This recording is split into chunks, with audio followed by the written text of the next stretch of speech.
The most important meal of the day, second breakfast. Hi, everybody. Welcome back to another Second Breakfast podcast. I'm Andy Roth alongside Phil Duvall. Say hi, Phil. Hi, Andy. I'd like to start this thing with a joke that is just for our viewers and not for our listeners, which is totally unfair since I think this should be an all-audio show anyway. Nice. But I would love that if I was either a card sharp or a magician, if there was like a glamour shot of me taken where I was holding something like a dice like this and just going. Great. I would be fantastic, wouldn't it? Yeah, that would be great. I'll have some mock-ups sent to your office tomorrow. Thank you. All right. It is. It's Wednesday, Andy. It's Wednesday, which means it's time for another installment of Project Melway, brought to you by The Gibsonian Institute. Ooh. Ladies and gentlemen, the Gibsonian Institute has tasked us with the pleasure, the joy, the honor, the labyrinthine task of watching every single movie Mel Gibson has ever done. There's a couple little things that he was in Father's Day for apparently a second. And he was uncredited, so we're not seeing things like that. But if he's in it, we're seeing it. Indeed. And if he directed it, we're seeing it. Indeed. There's so much more to see. There's so much more. I'm having a good time, though. Yeah. I hated the movie we saw today. Hated. So angry. Let's talk. So angry. Today we saw a little film, or we're talking about a little film called L-Dubs 4, also known as Lethal Weapon 4. The magic has been kicked in the crotch and thrown in a river. Never to be seen again. I make this joke, you see, because Lethal Weapon 2 had a tagline that said the magic is back. Yes. And it totally was. It totally was. And then they made Lethal Weapon 3, and Andy said the magic is back. Mm-hmm. Which it was about as back as the sentence was, the magic is back. It made about as much sense as the sentence. But there was moments that I loved. Yes. Some of the highest highs and lowest lows until Lethal Weapon 4, the wheels come off and burn. It is just a disaster. Horrifying movie on every level. Conceptual, execution, directing, acting, moral. This is. Well, I'm glad you said that. I'm interested to see what you mean by that. This is a horrifying excuse for a movie. It's just, and knowing that it comes in the Lethal Weapon oeuvre hurts all the more. It's true. It's true. It's a black mark on my box set. It's true. I got to be honest. Alien Resurrection might not be the worst fourth movie in a series that I've ever seen. Wow. Yeah. No, it's not worse than this. Right. I've never seen Alien Resurrection, but I'm still telling you. Yes. It's not worse than this. Do you want Where do you to give us start? the plot synopsis? There's no plot. Look. This time they're fighting. This time it's China they're fighting. Yes. Specifically Jet Li. Mm-hmm. They're fighting sort of like this Chinese mafia in LA that is smuggling people to work as slaves, and they're printing money to buy some other Chinese mafia guys back from some other Chinese people. It's really vague. So, and then Riggs and Murtaugh are in the middle of it, and then also so is Chris Rock. Yeah. Doing stand-up in the middle of the movie, and Joe Pesci, who was bored and wandered on set one day. And they were like, here, instead of saying this, you're going to add this catchphrase. Yes. So instead of Leo Getz is one of the great characters of action movies. I love Leo Getz. Mm-hmm. Whenever you want Leo Getz, you get it? Huh? You get it? Huh? Okay. Okay, that's hilarious.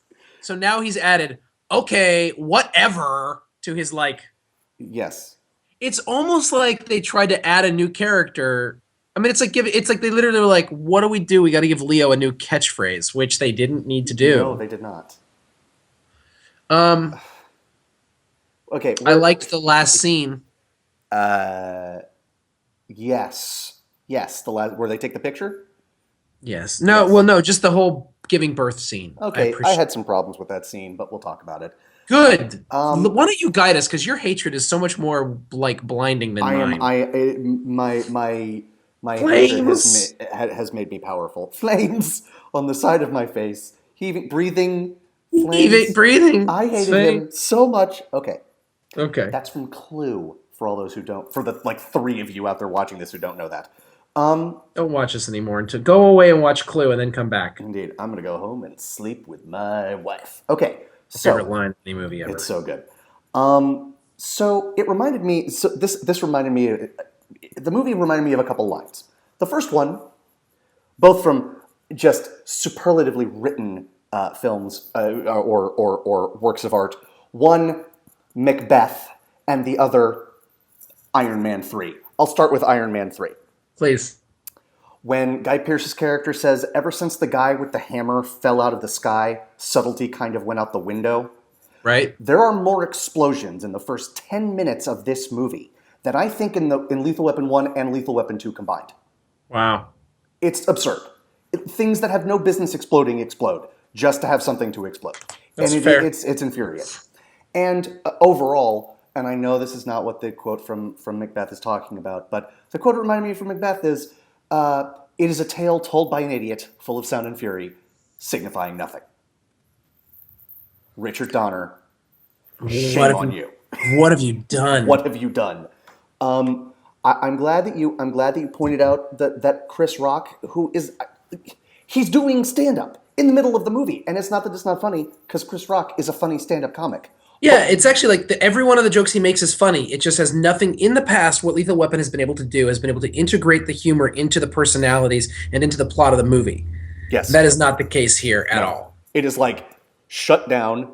Chris reboot Rock's as character comic, is literally like, let's shut add a new down. character. Yes, And I think they might have been thinking, if this works out really well, maybe we pair him up with Riggs for a couple of Right, goes after right. Murtaugh retires. I mean, I don't know that. I just thought that just now for the first time. But I don't know that either, but it makes sense. I mean, it certainly played that way. do you know what's really funny? You know why I saw this movie the first time, right? Ever? Why, Because you told me to. Phil? I'm sorry. We were in college, and Andy and I were checking in with each other. We're getting back for sophomore year. This movie came out between freshman and sophomore year in summer. And Andy goes, "Have you seen Lethal Weapon 4?" And I was like, "No." And Lethal Weapon 3 wasn't that good. And Andy goes, "I don't know, man. I got to tell you something. This movie has the single scariest bad guy I have ever seen in a movie." Fair. Okay. Thank God. He Thank God. goes, "This has the single scariest bad guy I have ever seen in a movie. You have to see it just for him." And I was like, I mean, what's so bad about him? And he's just like, he's just terrifying. And it was Jet Li, and it was the first time America, basically, most Americans, not everybody, of course, but most Americans had seen Jet Li. Yes. And so Andy was just introduced to the clinical martial efficiency. Yes, indeed. With which Jet Li operates. See, the thing about Jet Li, if you don't know much about Kung Fu, which I really don't, let's be honest. Nor I. You see a guy like Jackie Chan, and Jackie Chan is like a ballerino, or like a ballet dancer. He's like a dancer, he's like a guy that he's just something that he's telling a story in the way that he fights. Yes. And you can watch a Jackie Chan movie and be entertained by the way that he fights. Yes, I agree. And be like, and he's a showman. Yes. And Jet Li, and he can play drunk, he can play bumbling, he can play all sorts of things. He is, although I agree with you that he is like a ballet dancer, he is also energy all the time, projected outward. Jet Li just feels dangerous. Yes. And his character is just, yeah. I mean, I guess he's scary. I don't know if he's the scariest ever, but you were very Rothian about the whole thing. Well, it's and I saw Lethal Weapon 4 because of you. Now, I'm sorry. It's okay. I've seen Lethal Weapon twice in the past 6 months now. This is the third time I've ever seen Lethal Weapon. I'm never going to see Lethal Weapon again. Really? 4. Oh, sorry. Lethal Weapon 4. I apologize. Like, why not? I'm never going to see Lethal Weapon 4 again. No, not ever. I think I'm done. Interesting thing about Jet Li. Apparently, this was his breakthrough movie in America. Yeah. But he had a very well established career in Hong Kong cinema, and he was, I think, known for almost exclusively playing heroes. Yeah. So it's interesting, but hey, and we'll get to the horrifying stereotypes that this movie engages in at some point. But hey, he's the other, so let's make him the villain. I want to talk about something that Phil, you pointed out way back with Lethal Weapon 1, and it was something that you notice because you can't not notice it, but it doesn't sort of come to the forefront of your mind. Is that Lethal Weapon as a series, is a socially conscious action series. Lethal Weapon 1, it sort of shines a light on the plight of returned Vietnam veterans. Yeah. Although I don't think it means to do that explicitly. I think Richard Donner sort of highlights it. Yes, but we'll get there. I think it's beautiful that it does it sort of subtly. Yeah. In a subtle way. The second one is basically all about apartheid, but although it's not subtle, it does feel organic. Yeah. Right? Yeah.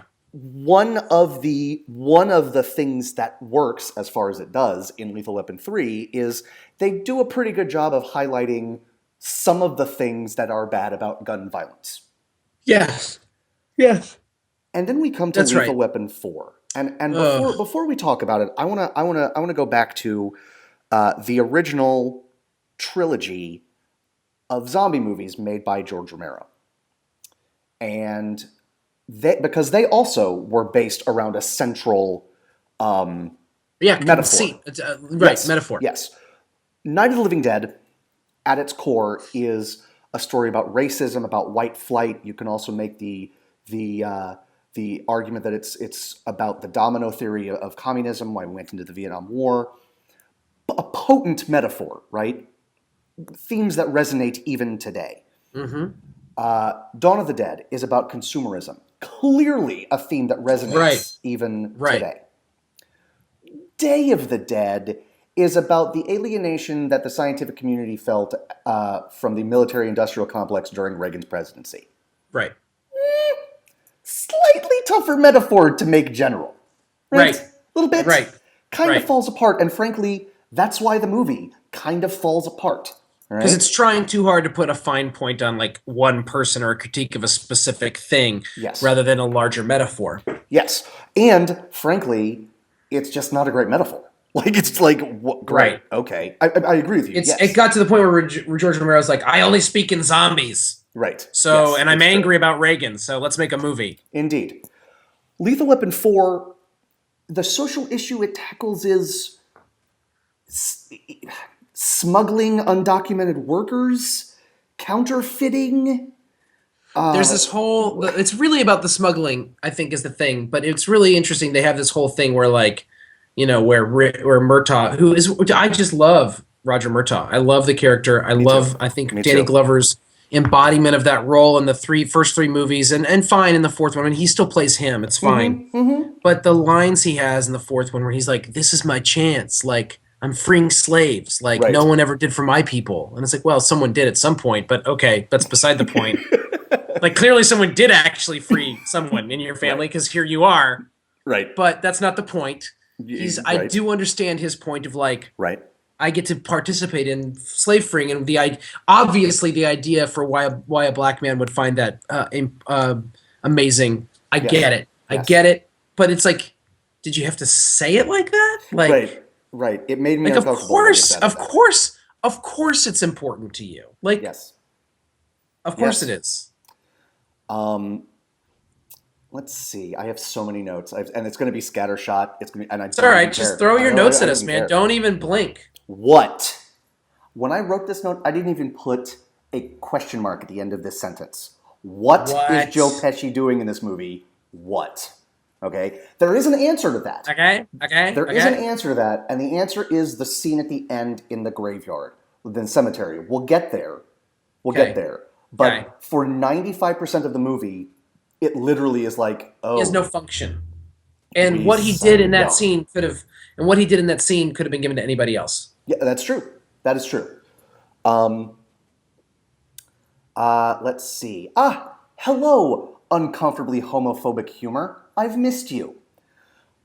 This is true right from the beginning. There's uncomfortably homophobic humor all over the place in this movie, which, to be fair, is sort of rampant throughout the 4 Lethal Weapon. Where are you seeing it in this movie specifically? Um, it becomes a major plot point, Phil, with what they do with Chris Rock's character. I don't think of that as uncomfortable homophobic humor at all, I actually. I I respect that At opinion. all. I respect that opinion. I disagree with you. How? I mean, first of all, they're taking Murtaugh. The idea basically is okay. So Chris Rock's character. I'm not going to spoil everything in this movie because I don't care because it's terrible. Chris Terrible. Rock's character has secretly impregnated Murtaugh's oldest daughter and married her. Right. Right.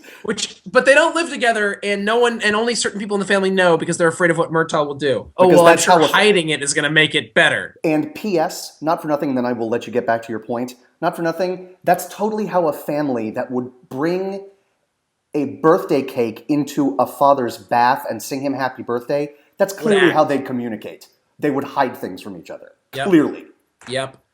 Watch the other movies before you write so- this script, you jerks. So Chris Rock has this interest in impressing Murtaugh, and it's really he's like wants to he's trying to he wants him to like him because he knows eventually that he's going to find out that he's his son-in-law and he wants it to work out.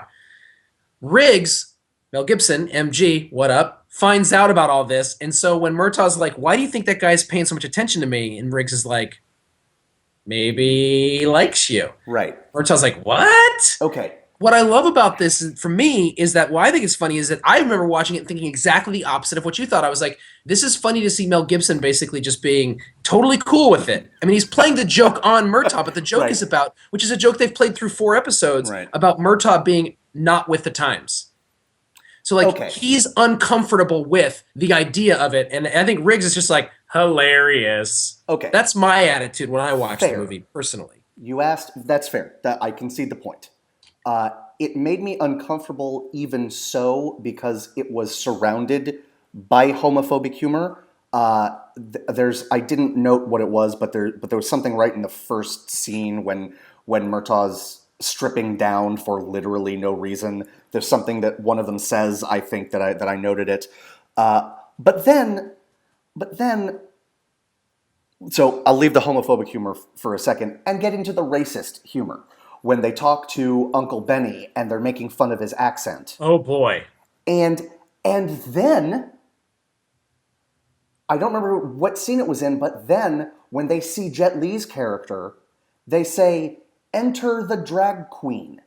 So they definitely combine racist humor and homophobic humor in a joke that isn't even funny. It isn't a funny joke. You're right. It offends me. It offends me as someone who likes to think that he's not racist, likes to think that he's not homophobic, and likes to think that he's funny. All Right. three. It reminds that Seinfeld thing. Does this offend you because you're Jewish? No, it offends me because I'm a comedian. Yes, absolutely. You know? Yeah, the racist humor targeted at the Asians in this movie, when the movie is about the illegal trafficking and indentured servitude of Asians, was extraordinarily There's a whole plot uncomfortable. point where they save this whole family Yes. of Asians. Yes. You are, correct me if I'm wrong, a religious man. You're correct. Continue. Okay. Perhaps you can enlighten me. Why Jet Li's character is constantly working? Are those rosary beads? Well, in the Buddhist faith in the Buddhist faith they will use prayer beads as well. Other faiths Okay. have prayer beads. Okay. So Fair it's enough. not a Catholic rosary, but it is prayer beads. I mean, obviously, there's no cross or crucifix attached Right, to it. right. It's just prayer beads. But it The Dalai was Lama has very prayer beads. He weird. carries them around. So It was John Woo putting doves in a gunfight in Mission Impossible 2 just for the ridiculous juxtaposition, right? Right. Like, am I wrong that it was really weird to see him constantly working those prayer beads? Well, it was to try. I think it was just to give him something to have to make him spooky, and for him to use it as a murder weapon. I mean, wow, that's fair. That's an excellent point. So it's the That's the irony point. of using prayer beads to kill people. I mean, yes. because I he's don't got a little understand what string on they're. it. I don't understand what they're going for with that metaphor. There's no. Couple of motifs that I saw that I enjoyed.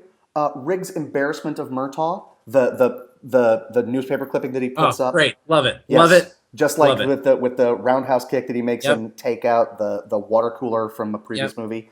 The destruction of both Murtaugh's house and his boat. That echoes things that we've seen in previous movies. Yeah, that's all. That's what I have good to say about the movie for now. Moving on, I am mystified. The movie metaphor. Wait, the house metaphor. Yes, please. This is important to me because every single movie we've seen so far, something has happened to Murtaugh's house. Yes. In the first one, they drive a car through it. In the second one, they are first hijacked in their house, or remember they're taped up in their house and made to be scared. Mm-hmm. And then after that, the toilet blows up in the greatest sequence in all of Lethal Weapon history. Sure. It is, right? Like it is. It's the central moment of the Lethal Weapon. I can't dispute that. And then in Lethal Weapon 3, they're building a new piece onto the house. Right. And they actually, people attack them there, of course. Nailed them both. And then in 4, the house actually gets burned down to the ground. Yes, it's true. Which would be an okay metaphor, except that it doesn't seem to matter at all that the house was burned down. Right. It's more of a metaphor for what they've done to the film franchise. No, don't even That's right. Like you just that's the reality is that should have been the climax of the movie. If you're going to do a climax of Lethal Weapon 4, if you're going to burn the house down. Yes. Yes. Have that mean something. And the only it's like the house that has been central. Insured. That's it. The whole plot for Lethal Weapon 3 is that they're going to sell the house. Yes. And then they don't. Yes. Yes. Oh, furious.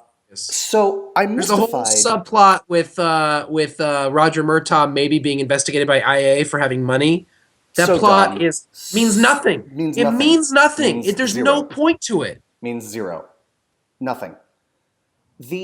The end game of the villains, I would love for you to explain to me what the end game of the villain is. Jet Li.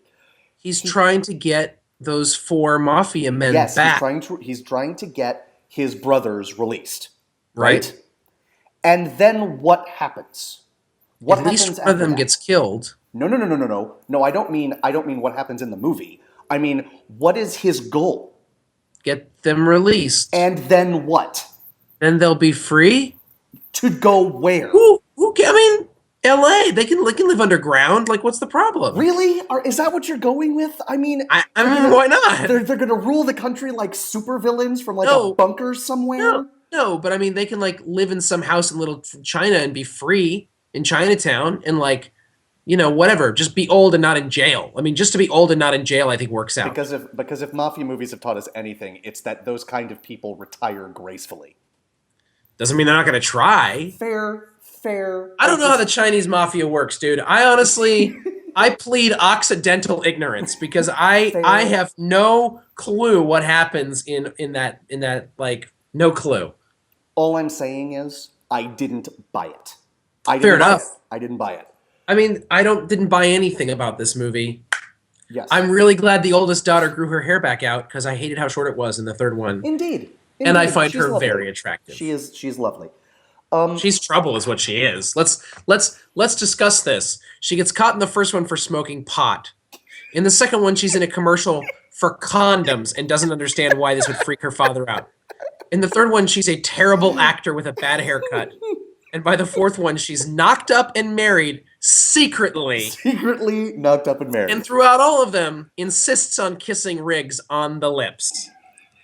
Which I am completely comfortable with, actually. Because I think she's beautiful. I think she is absolutely beautiful. I'm also bothered, and the Cosby Show shows this too.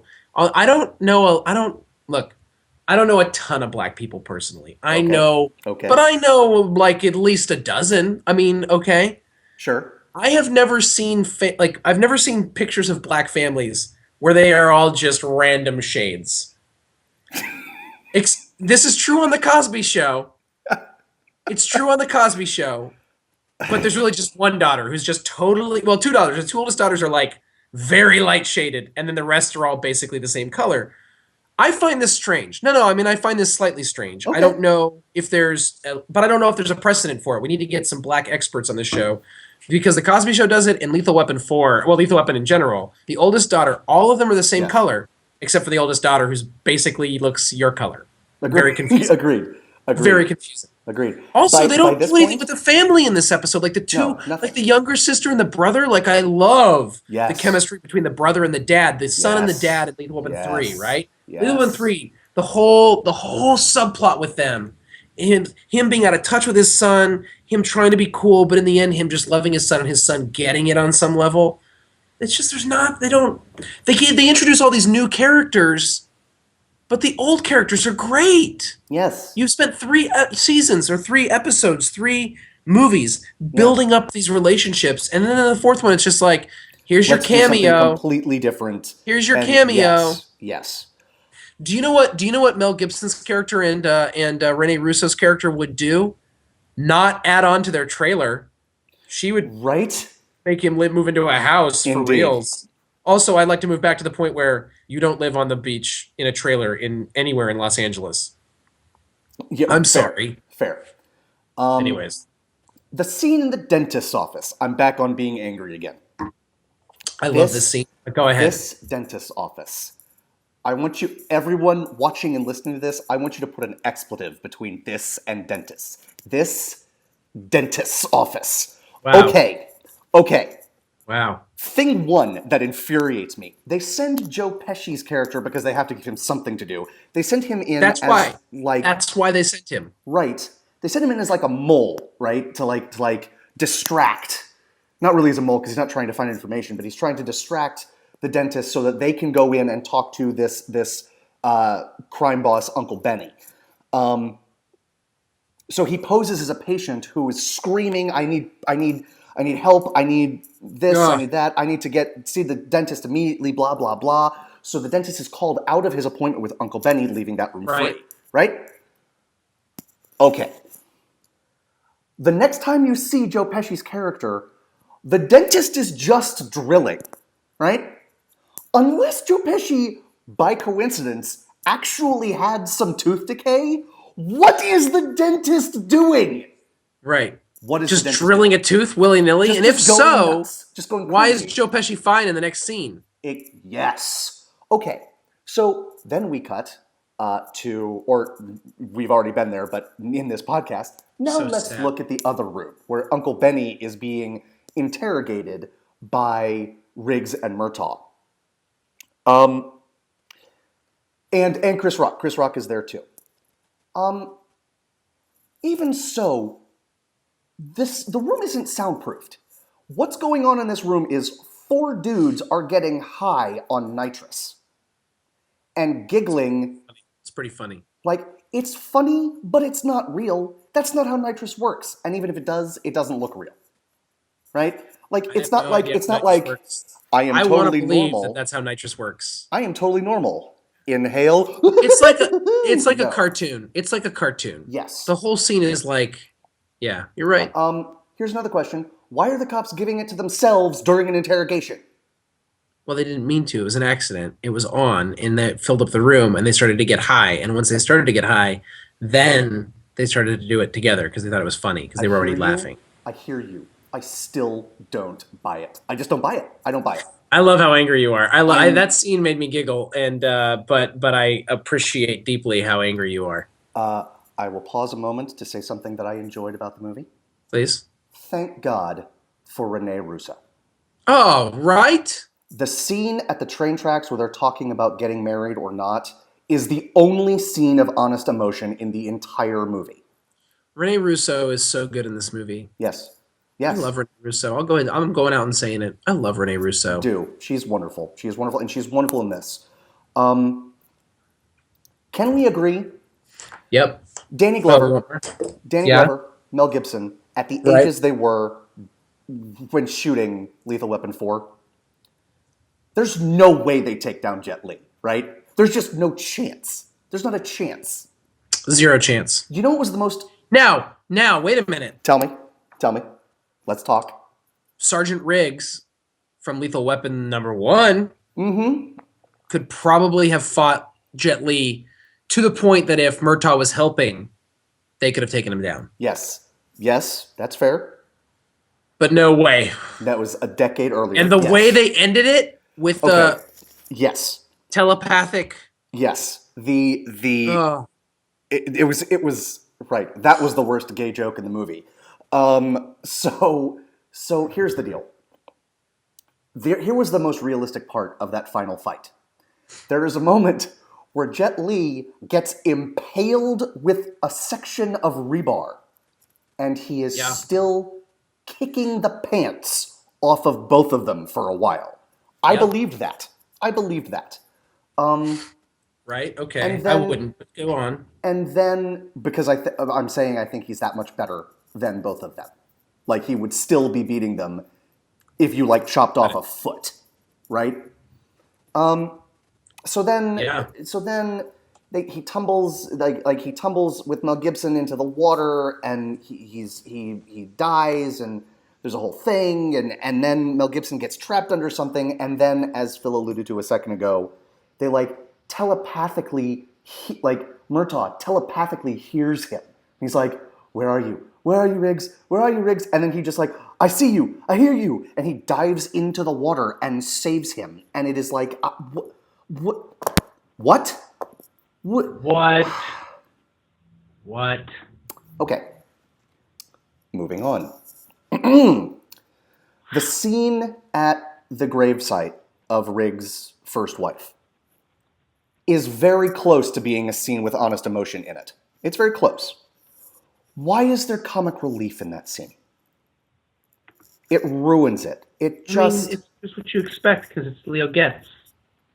That's fair. That's fair. I mean, at this point, you were just done. Oh, that's true. That's true. I mean, that could have been a legitimately good joke in there and it wouldn't have mattered. That's true. On a scale of like 0 to 1 billion, it works like 3. Okay? Wow. And the reason it works that much is because Joe Pesci and Mel Gibson are acting their butts off in that scene. They actually are. They're doing a good job. Yeah. The scene is still terrible. This is the last bad thing that I want to say about the movie. And it comes at the end when I was already, as you pointed out rightly, I was just done. I was done. Okay? And that's fair. That's fair. And it don't comes at judge you the for that, end Andy. of another movie filled with racist humor and homophobic humor and frankly, humor that's just not funny. And that makes me angry too. I'm really not one to get offended by depiction of Jews in movies. Okay? And even if I were, the rabbi at the end in the hospital is not a big enough part to offend me. Right. But they basically got Tevye. And I don't mean Topol, the actor who played come on. Tevye. No. I love that guy. No. Robert, Yeah, yes. I met that guy once. I met him at a symphony. That's awesome. I like him too, as an actor. I like him too. But they made him a caricature. For what I'll do, what's going on? Really? I mean, really? Does he have to have, like, the stereotypical New York Jew accent in Los Angeles? I'm going to make it so much worse for you in a second. And then, when he starts in Hebrew, he's like, Baruch atah, what am I doing? How do the Goyim do this? That is the line. What am I doing? Oh, I'm such a silly Jew. I can't believe... Again, I'm not offended, but it's coming at the end of this, like, really? Do you have to go there with another minority group? Right, Really? right. And this is what it reminded me of. And I have bad news. I have bad news for you too, by the way. Tell me. Well, he's Italian. I don't care. I mean, I care a little bit. No, I don't care. I would prefer if you're going to make fun of Jews, you be Jewish. Sure. Whatever. I mean, okay. Again, to make this clear, my problem is not that he doesn't do it well. Okay. Right? This reminded me of something that you say a lot, actually, and I think it comes from Mamet. I think it's something Mamet says. If that sounds like something I would do. Yeah, how after spend way too much time looking for like an interesting choice rather than an honest one. Right. I.e., you don't need to be the waiter with a limp. Right. Just wait tables, please. Right. Just be the rabbi. Just be the rabbi. Plenty of rabbis sound like you and me. I promise. Right. Right. It's. I mean, and there are. You know that at some point Richard Donner was like, "Could you be more Jewish?" Yes. Yes, and there are funny moments in it when the rabbi is like, "Are you Jewish?" and Mel Gibson goes, "Not necessarily." That was funny. That was legitimately funny. Right, right.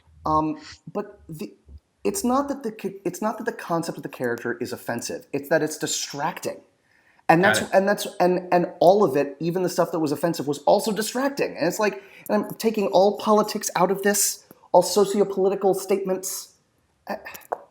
Why would you make a movie and then distract from the movie you're making? I mean, I'll tell you why, because you made a terrible movie, Lethal Weapon 4. But right. like, that's part of the problem is I don't think they were, I mean, at this point, they just didn't know what they were doing anymore. I mean, it fell apart and they didn't know what to do. And they were just putting a bunch of, it was like a pastiche of ideas. Yes. Now let's have them do this. It was like a bunch of different sketches. Yes. That they tried to paste together. And what saddens me is what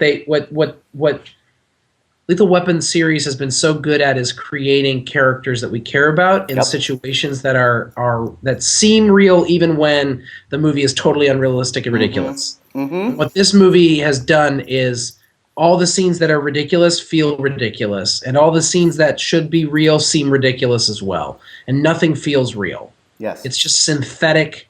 It's like what happens when someone it's like a knockoff of a Lethal Weapon movie. Yeah. Except it's got all the original people in it. Right. It's like a weird remake. And directed by the same guy. I meant for this to be a compliment. And I do mean it as a compliment, but I feel like it will end up being damning with faint praise. And then I swear I'm done. I'm just done. Okay. We could keep talking about it, but I am done. Okay. You know what the most enjoyable part of the movie was for me? Don't say the credits. The credits. The closing credits. And not because, oh, thank God, the movie's over. But you mean with all the... Yeah, they do fun, like it turns into like a scrapbook. And they show pictures, and it's pictures of the characters in character, but it's also pictures of the production. Right. And that is, frankly, adorable. It's adorable. Yeah. You know? But that's my problem is this movie treated itself like a reunion special. Agreed. And that's the problem is that scrapbook would have been great. I don't even know. No, because it just makes it feel like it's like, you're in on the joke. And it's like, but the joke sucked. So I don't want to be on that joke. Right. You know? Could you include me in a joke that's actually funny next time? Would that be possible? That'd be like if I told you the secret of pulling the quarter from your ear. See, the quarter was always in my hand. Yeah, I know. I saw it. Right. I get right. No, but I'm teaching you no, I mean, you taught it to me by making it. It's a bad magic trick. You're not good at magic. Right. So yes. That's what it felt like. They're like, isn't it great how much we love each other? Not really. You made a terrible movie. Right. That's how I felt. No. If your love produces a movie this bad, maybe you should date. Maybe you should break up. Maybe you should see other people. Maybe you should just be friends. Oh God, I feel lighter. I do. Do you feel good? Good. I'm sorry. I don't like being that negative, but this movie just.